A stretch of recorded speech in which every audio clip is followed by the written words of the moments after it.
My movie. Indian Summer.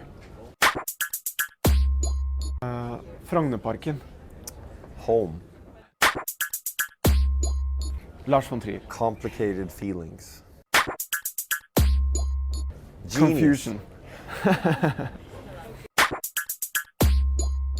Presence. Exhaustion. I think there's a big ambivalence in this character from the first picture.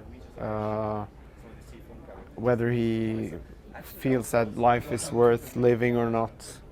I don't think he has decided. I think he has lots of hope and things in his life that he really wants to live for, but he is in a crisis, and obviously there's another option. One of the questions the film asks is, where does Anders come from? How has he become who he is? And I don't, in the film, want to answer those questions completely. I want to ask more questions than answer them, I think, with that. There's something interesting and paradoxical. Oslo is a very, very resourceful city in a way, financially. You know, there's a big middle class. It's got quite a strong economy. I grew up in the sort of, what I like to call the cultural ghetto of Oslo, which is sort of a bourgeois, class of people who have a lot of choices, and there's a lot of pedagogical talk around how to bring up kids in the perfect way and stuff. Everyone wants to be an artist. I've seen a lot of people get very lost in a place like Oslo, and I've often wondered why everything should be so perfect, and then people are so unhappy sometimes. So I think Oslo is an interesting place to ask sort of existential questions. They can become quite pure because we can't really blame any socioeconomical reasons, any big conflicts in society for our despair sometimes. I think there are similarities. Anders fortunately does not have depression or drug problems in real life, but he is a very intelligent person who is rhetorically very strong. And when I have not arguments, but discussions with him, it's not very easy to get the shovel under him, and to make him see things differently. He's a very smart guy, and I was very curious to explore, with such an intelligence, if he had gone really dark and I would want to try to help him, how would I do that? That would be quite slippery. He's a hard guy to convince. So I think it's an interesting thing. I'm kind of tired of portraits of people who are just victims to situations or others, or drug addicts who are victims of society. That can be the case, but they are also humans. They're also people with friends and complex issues. An old friend of mine who was a heroin addict for 8 years and is fortunately now living a very different and very good life.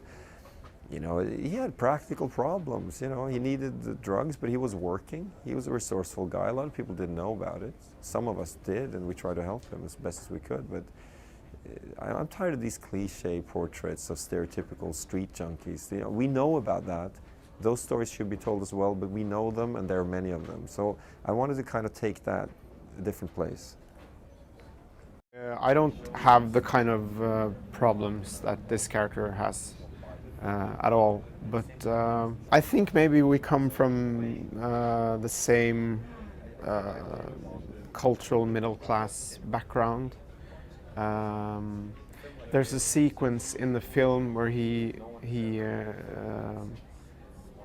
telling about his childhood and how his parents raised him, and I can very easily identify with every sentence in that voiceover. But at the same time, there's a part of his psychology I can identify with, but he's a much more arrogant he's a much more arrogant person than I am, I hope. Or he has this kind of pride, which is a big problem for him, and maybe one of the reasons why he can't completely recover from his drug problems. These are very personal issues that we're dealing with in this film. You know, how do you deal with, you know, you have your life, you're sitting at home and you're worried about paying a bill or a fight you have with your girlfriend or something, and then one day someone knocks on your door and it's an old friend that has real issues of sort of profound issues of whether he wants to continue go on living or what's his way forward. How do you answer those questions? How do you deal with that person on that day?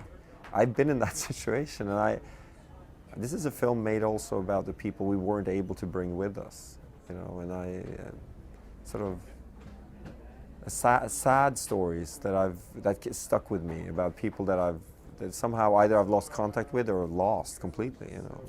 So I don't know, it's personal stuff and I'm exploring it. I wanted to document a city and a character more than anything. I don't believe that I need to have, as a filmmaker, to have sort of a mission to explain something completely. By observing in a hopefully nuanced way, we can share a discussion, an audience and a filmmaker. I'm interested in that. It depends on how you interpret the scene. If you think that this is a very conscious decision from this character, maybe some people would find it or think that that's cliche, but I personally don't think that. I never think in terms of cliches. I think in terms of what I want to say, and then maybe I'm a big cliche. That's really tough. I don't know. No, it's good. That's okay. We managed to do five questions in 30 seconds. That's well done.